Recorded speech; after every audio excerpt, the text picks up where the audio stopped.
We talk a lot about preparing for short-term crises, storms, power outage, economic collapses. While these threats are real, there's something even bigger that drives us to prepare, and it's the warning found in Revelation chapter 13. It says, "He causes all, both small and great, rich and poor, free and slave, to receive a mark on their right hand or on their foreheads, and that no one might buy or sell except he who has the mark."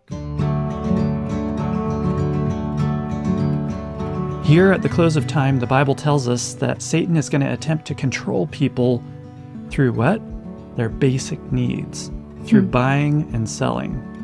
You know, when you read Revelation 13, you'll see that this beast, which is an enemy of God, works signs and wonders to try and compel and persuade people to worship him.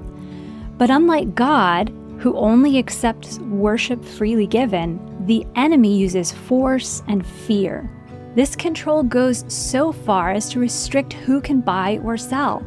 And if we're dependent on this system for our food, our water, and even our heat, we're at risk of being coerced into actions against our beliefs. But in Revelation 14, we see another group, those who stand with God's name on their foreheads, representing a willingness to commit to him. And while God appeals to our minds and hearts, the enemy forces a mark on either the hand or the forehead.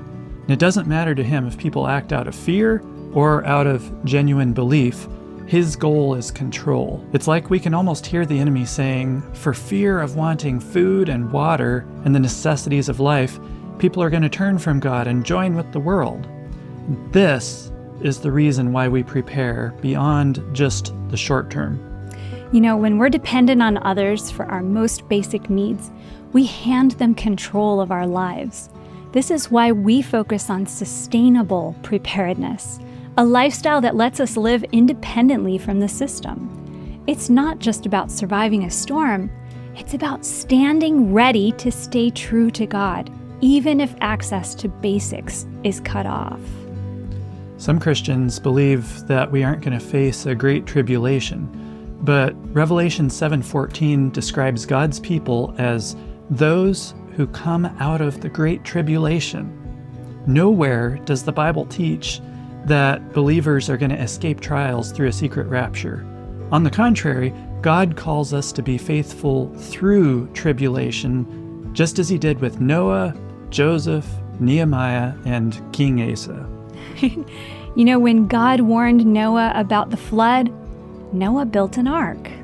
When God revealed the coming famine to Joseph, he stored grain. In a time of peace, King Asa prepared for war. Over and over, the Bible shows us that God expects us to act. He calls us to prepare with what we have.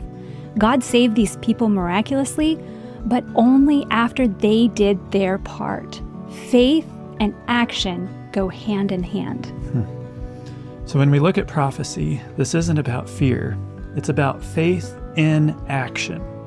Sustainable preparedness means living independently, not relying on a system that could one day demand more than we can give.